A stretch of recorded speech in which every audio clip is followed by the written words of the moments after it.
ശബരിമല സ്വർണ്ണക്കൊള്ളയുമായി ബന്ധപ്പെട്ട കേസിലെ ചർച്ചകളാൽ ഇന്നും നിയമസഭ പ്രക്ഷുബ്ധം. സ്വർണ്ണക്കൊള്ള ഉന്നയിച്ച് പ്രതിപക്ഷ നേതാവ് വി.ഡി. സതീശൻ ശക്തമായ പ്രതിഷേധത്തിന് നേതൃത്വം നൽകിയപ്പോൾ മന്ത്രിമാരായ എം.ബി. രാജേഷ്, പി. രാജീവ്, വി. ശിവൻകുട്ടി എന്നിവർ ഭരണപക്ഷത്തിനു വേണ്ടി തിരിച്ചടിച്ചു. സഭയിലെ സംഘർഷങ്ങൾ കോപ്രായമാണെന്ന മുഖ്യമന്ത്രിയുടെ കഴിഞ്ഞ ദിവസത്തെ പരാമർശത്തെ രൂക്ഷമായി വിമർശിച്ചുകൊണ്ടാണ് സതീശൻ തുടങ്ങിയത്. കഴിഞ്ഞ ദിവസത്തെ സംഘർഷത്തിൽ വാച്ചാൻ വാർഡിനെ പ്രതിപക്ഷം മർദ്ദിച്ചെന്ന ആരോപണം സതീശൻ നിഷേധിച്ചു. സോണിയാഗാന്ധിയെയും പ്രിയങ്ക ഗാന്ധിയെയും അധിക്ഷേപിക്കുന്ന പരാമർശങ്ങൾ സഭാരേഖകളിൽ നിന്ന് മാറ്റണമെന്നും അദ്ദേഹം ആവശ്യപ്പെട്ടു. എന്നാൽ ഡയസിൽ കയറി ഹൈജമ്പ് നടത്തുന്ന പ്രതിപക്ഷത്തിന് ആ കായിക ഇനത്തിൽ നല്ല ഭാവിയുണ്ടെന്നായിരുന്നു മന്ത്രി എം.ബി. രാജേഷിന്റെ പരിഹാസം. മുഖ്യപ്രതി ഉണ്ണികൃഷ്ണൻ പോറ്റിക്കൊപ്പം സോണിയാഗാന്ധി നിൽക്കുന്ന ഫോട്ടോ ഇന്നും ഭരണപക്ഷം ആയുധമാക്കി. സ്വർണം കട്ടവർക്ക് സോണിയാഗാന്ധിയെ കാണാൻ അവസരമൊരുക്കിയത് ആരാണെന്ന് കോൺഗ്രസ് വ്യക്തമാക്കണമെന്നും മന്ത്രി പി. രാജീവ് ആവശ്യപ്പെട്ടു. എന്നാൽ പോറ്റിക്കൊപ്പം മുഖ്യമന്ത്രി നിൽക്കുന്ന ഫോട്ടോ തങ്ങളുടെ പക്കലുണ്ടെന്നും അതിന്റെ പേരിൽ മുഖ്യമന്ത്രിയെ തങ്ങൾ അധിക്ഷേപിച്ചിട്ടില്ലെന്നും സതീശൻ തിരിച്ചടിച്ചു.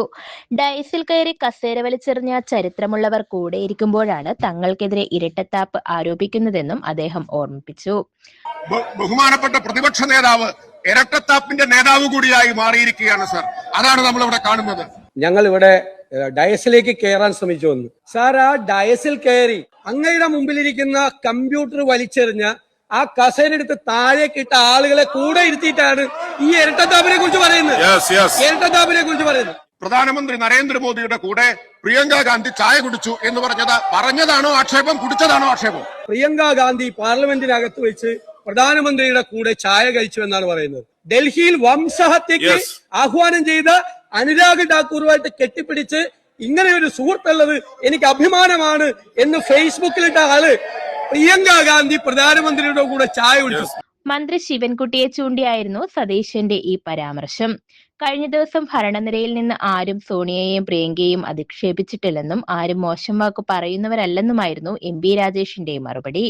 ആരാണ് പോറ്റിയെ സോണിയയ്ക്ക് അടുത്തെത്തിച്ചതെന്ന് കോൺഗ്രസ് നേതൃത്വം വ്യക്തമാക്കിയാൽ സോണിയയ്ക്ക് പത്രമാറ്റി തിളക്കമുണ്ടാകുമെന്ന് പി. രാജീവും പറഞ്ഞു. ഞാൻ എന്ന താല്പര്യത്തിന് പ്രതിപക്ഷ നേതാവ് അടിപ്പെട്ടുപോയെന്നും രാജീവ് കൂട്ടിച്ചേർത്തു. പ്രതിപക്ഷ നേതാവിന് പൊതു താല്പര്യമില്ലെന്നും വ്യക്തി താല്പര്യം മാത്രമാണെന്നും അദ്ദേഹം അഭിപ്രായപ്പെട്ടു. വ്യക്തിപരമായ അധിക്ഷേപങ്ങളിലേക്ക് ചർച്ച നീങ്ങിയതോടെ സഭയിൽ ബഹളവും കൂടി. വി.ഡി. സതീശൻ ഗോൾവാക്കറുടെ ചിത്രത്തിന് മുന്നിൽ വിളക്ക് കൊളുത്തിയ ആളാണെന്നും അനുരാഗ് ഠാക്കൂറിനെ കെട്ടിപ്പിടിച്ച ആളാണെന്നും എം.ബി. രാജേഷ് തിരിച്ചടിച്ചു. രാഹുൽ ഗാന്ധി മോദിയെ കെട്ടിപ്പിടിച്ച കാര്യമടക്കം രാജേഷ് ചൂണ്ടിക്കാട്ടി. അനുരാഗ് ഠാക്കൂറിനെ കെട്ടിപ്പിടിച്ച ആളാണ് എം.ബി. രാജേഷ് എന്നായി സതീശൻ. മുഖ്യമന്ത്രിക്കൊപ്പം പോറ്റി നിൽക്കുന്ന ഫോട്ടോ ഇല്ലേ എന്നും ചോദിച്ചു. എന്തുകൊണ്ട് പോറ്റി മുഖ്യമന്ത്രിക്കൊപ്പമുള്ള ഫോട്ടോയെക്കുറിച്ച് രാജീവ് പറയുന്നില്ലെന്നും സതീശൻ ആരാഞ്ഞു. പ്രതിപക്ഷ നേതാവിന് എല്ലാവരോടും പുച്ഛമാണെന്നും പൊതുവേദിയിൽ മോശം വാക്കുകൾ ഉപയോഗിക്കുന്നുവെന്നും മന്ത്രി വി. ശിവൻകുട്ടി പരാതിപ്പെട്ടു. സഭയിലെ സമരം കനകോലു പ്ലാൻ ചെയ്തതെന്നും ശിവൻകുട്ടി ആരോപിച്ചു. കനകോലുവിന്റെ അഭിപ്രായമാണോ പ്രതിപക്ഷ നേതാവ് പറയുന്നത്? കഴിഞ്ഞ ദിവസം ചെയ്തതെല്ലാം ഇന്ന് മാറ്റി പറയുന്നു. എല്ലാ തോന്നിവാസങ്ങളെയും ന്യായീകരിക്കുന്ന വ്യക്തിയായി വി.ഡി. സതീശൻ മാറിയെന്നും അദ്ദേഹം പറഞ്ഞു. ഇതിനിടെ ബജറ്റ് സെക്ഷനാണെന്ന് മറക്കരുതെന്ന് ചൂണ്ടിക്കാട്ടി ധനമന്ത്രി കെ.എൻ. ബാലഗോപാലും രംഗത്തെത്തി. കേരളത്തെ ബാധിക്കുന്ന വിഷയത്തെക്കുറിച്ച് ചർച്ചയില്ലെന്ന് പറഞ്ഞ അദ്ദേഹം ബെല്ലാരിയിൽ നിന്നുള്ള സ്വർണ്ണ വ്യാപാരിക്കൊപ്പം എങ്ങനെയാണ് പോറ്റി സോണിയാഗാന്ധിയുടെ വീട്ടിലെത്തിയതെന്ന ചോദ്യവും ഉയർത്തി.